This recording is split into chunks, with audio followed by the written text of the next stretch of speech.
என் தங்கப்பிள்ளையே, இன்று மாதத்தினுடைய தொடக்க நாளும் வாரத்தினுடைய தொடக்க நாளும் சேர்ந்து வந்திருக்கின்ற அதிசக்தி வாய்ந்த திருப்பங்கள் நிறைந்த திங்கள் கிழமையில் என் குழந்தையே, உன்னை காண உன் தாயானவள் மனமகிழ்ச்சியோடு தான் வந்திருக்கின்றேன். அம்மாவின் மனமகிழ்ச்சியில் சற்று குறைவு ஏற்பட்டதற்கு ஒரு காரணம் என்ன தெரியுமா? என் பிள்ளையே, உன்னை ஏமாளியாக்கவும் முட்டாளாக்கவும் பல முயற்சிகள் நடந்து கொண்டிருக்கின்றது.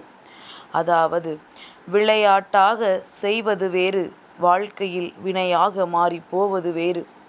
உன் வாழ்க்கையில் உன்னை சுற்றி நடக்கின்ற சில விஷயங்கள் ஒரு முறை அல்ல, இரு முறை அல்ல, பல முறை உனக்கு தான் யார் என்பதை நிரூபித்து காட்டி இருக்கின்றது.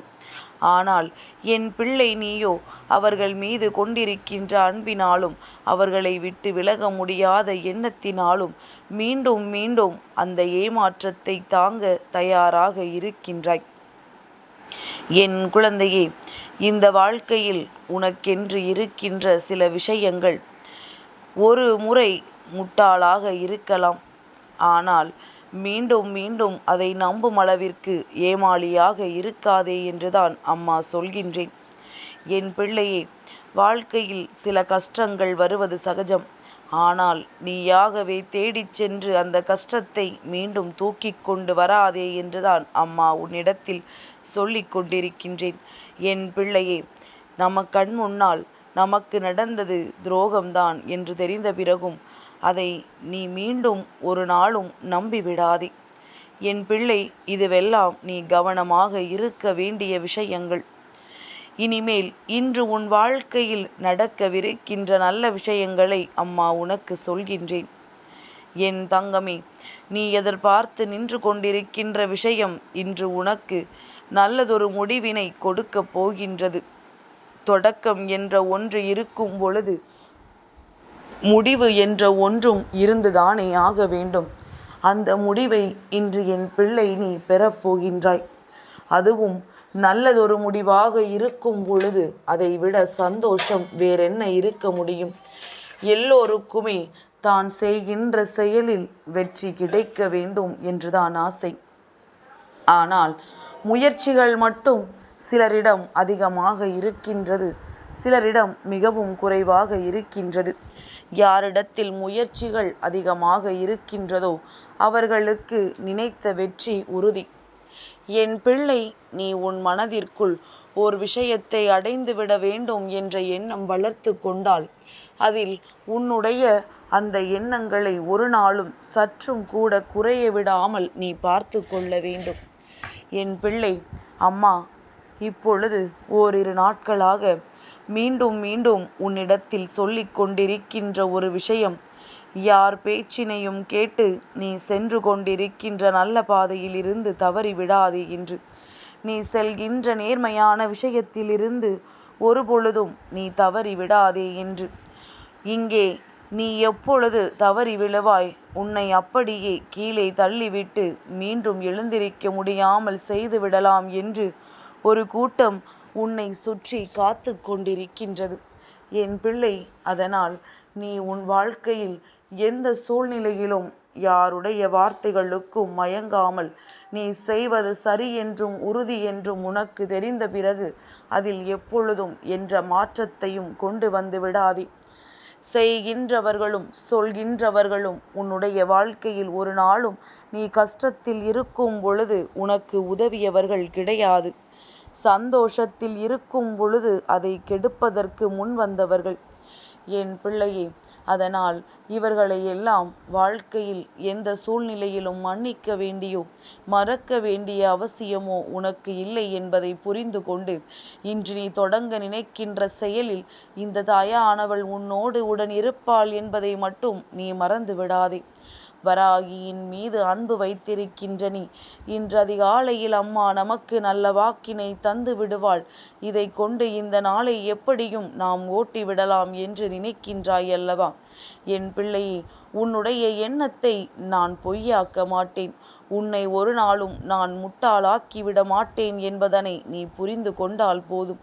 என் பிள்ளை, என்னை நம்பியிருக்கின்ற நேரம் உன் வாழ்க்கையில் ஒவ்வொரு நொடியும் உனக்கு அதிசக்தி வாய்ந்த அற்புத நேரமாக மட்டுமே இருக்கும் என்பதில் எந்த ஒரு மாற்று கருத்தும் கிடையாது. என் குழந்தை, உன்னை வழிநடத்துகின்றவளே நானாக இருக்கும் பொழுது உனக்கு எந்த கவலையும் தேவை கிடையாது. அம்மா, உன்னை முயற்சி செய், வெற்றியை நான் உனக்கு பரிசாக கொடுக்கிறேன் என்றுதான் உறுதி வாக்கு கொடுத்திருக்கின்றேன். அதனால் நான் சொன்ன விஷயத்தை மட்டும் நீ சரியாக செய்து கொண்டே வா. அம்மாவின் வார்த்தைகளை பின்பற்றி கொண்டே வா. நான் ஒருபொழுதும் உன்னை தவிக்கவும் விடமாட்டேன். என் குழந்தையை வேதனையில் தள்ளிவிடவும் மாட்டேன் என்பதனை நீ முழுமையாக உணர்ந்தாலே போதும். என் பிள்ளை, எத்தனை நாள்தான் நானும் இப்படியே கஷ்டத்தில் இருப்பேன் அம்மா, நீயும் எல்லாவற்றையும் வேடிக்கை பார்த்து விட்டாயே என்று நினைக்கின்றாயல்லவா? அம்மா வேடிக்கை பார்க்கவில்லை. உனக்கான உறுதியான நேரத்தை நான் குறித்து வைத்து விட்டேன் என்பதைத்தான் அது உனக்கு உணர்த்துகின்றது. இந்த நொடி உன் வாழ்க்கையில் உனக்கு கஷ்டத்தை கொடுத்தால் அடுத்த நொடி சந்தோஷத்தை கொடுக்கும் என்பதனை முதலில் நீ புரிந்து கொள்ள வேண்டும்.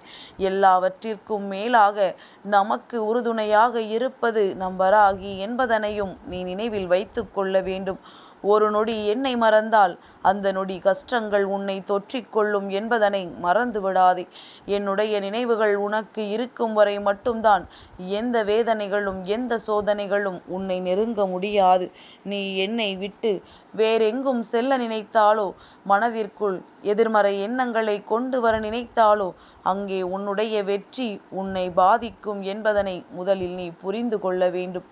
என் தங்கமே, எங்கே எவனுக்கு எதற்கு ஆகும், நாம் அவனை முந்தி மேலே சென்று விடலாம் என்று அடுத்தவனை மட்டுமே அதிகமாக பார்த்து கொண்டிருக்கின்ற இந்த உலகத்தில் உன்னுடைய சொந்த உழைப்பையும் உன்னுடைய சொந்த முயற்சியையும் நம்பி மட்டுமே நீ இந்த வாழ்க்கையை வாழ்ந்து கொண்டிருக்கின்றாய்.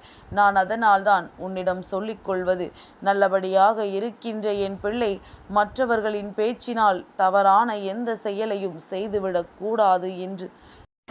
என் பிள்ளையே, முதலில் நீ ஒரு விஷயத்தை இன்று ஆணித்தரமாக உன் மனதிற்குள் பதிய வைத்துக்கொள். வராகியை கண்டு நாம் ஏன் பயப்பட வேண்டும்? வராகியின் வார்த்தைகளுக்கு நாம் ஏன் செவி சாய்க்க வேண்டும்? வராகி நமக்கு என்ன செய்து கொடுப்பாள் என்று என் மீது சோதனைகளை நிகழ்த்தி பார்க்க நினைக்கின்ற பிள்ளைகளுக்கெல்லாம் ஒரு விஷயம், எப்பொழுதும் தெய்வம் நீ தேர்ந்தெடுத்தது கிடையாது.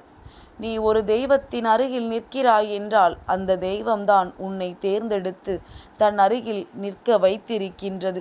அதனால் தெய்வத்தை வணங்கிவிட்டோம் என்று பெருமிதப்படாமல், தெய்வம் நம் மீது கருணை வைத்து நம்மை அழைத்திருக்கின்றது என்கின்ற எண்ணம் ஒன்று உனக்குள் இருந்து விட்டாலே போதும். இது போன்ற சோதிக்கின்ற எண்ணங்கள் எல்லாம் யாருக்கும் வந்துவிடா. தெய்வத்தின் மீது நம்பிக்கை அதிகமாகத்தான் செய்யுமே தவிர, இது போன்ற சூழ்நிலைகளில் எல்லாம் தெய்வத்தை சோதிக்க நினைக்காமல், அம்மா சொல்கின்ற வாக்கின்படி உன் வெற்றி இன்று உனக்கு என்பதனை உறுதி செய்து கொண்டு, ஒவ்வொரு விடியலும் உனக்கான விடியல் என்பதனை புரிந்து கொண்டு, எந்த விதமான மனக்கவலைகளும் இல்லாமல் நேற்று வரை உனக்கு கிடைத்த அனைத்து விதமான சோதனைகளையும் தூக்கி எறிந்துவிட்டு இன்று எதையாவது சாதித்து விட வேண்டும் என்று என் பிள்ளை உன் வாழ்க்கையில் நல்லதை நீ செய்ய தொடங்கினால் போதும். எல்லாமே உனக்கு நல்லதாகவே மாறும். நல்ல எண்ணங்கள் கொண்டவர்களுக்கு நல்லது மட்டுமே நடக்கும். தீய எண்ணங்கள் கொண்டவர்களுக்கு தீயது மட்டுமே நடக்கும். உன் எண்ணங்கள் தான் உன்னை அழகாக்க மாறும். நீ இதுவரையில் நிச்சயமாக உணர்ந்திருப்பாய். ஓர் விஷயத்தை பற்றி இப்படி ஆகிவிடுமோ என்று மீண்டும் மீண்டும் நினைத்து கொண்டிருந்தால் அது அப்படியே ஆகிவிடும். அதனால் எதையுமே எதிர்மறையாக சிந்திக்காமல் நேர்மறையாக இது இப்படி ஆனால் எனக்கு சந்தோஷம் என்று நினைத்துப்பார். நீ ஆசைப்பட்டது போலவே அது மாறிவிடும் என்பதில் எந்த ஒரு மாற்று கருத்தும் கிடையாது. இந்த வராகியின் அன்பினை கொண்ட என் பிள்ளை, இன்று உன் வாழ்க்கையில் யாரிடமும் எந்த விதமான சூழ்நிலைகளிலும் ஏமாந்து விடாமல், வாழ்க்கையில் உனக்கான வெற்றியை உன்னால் பெற முடியும் என்ற நம்பிக்கையோடு பயணித்து கொண்டிரு. விளையாட்டு வேறு வினையாவது வேறு என்பதனை உணர்ந்து கொண்டு மாதத்தின் தொடக்க நாளை என் பிள்ளை நல்லபடியாக நீ தொடங்கு. இந்த வாரம் முழுமையும் உனக்கு நல்லபடியாக இருப்பதற்கு என்னுடைய ஆசிகள் எப்பொழுதுமே உன்னோடு இருக்கும். என் தங்கப்பிள்ளைக்கு இந்த வராகி அம்மாவினுடைய ஆசீர்வாதங்கள் எப்பொழுதும் உண்டு.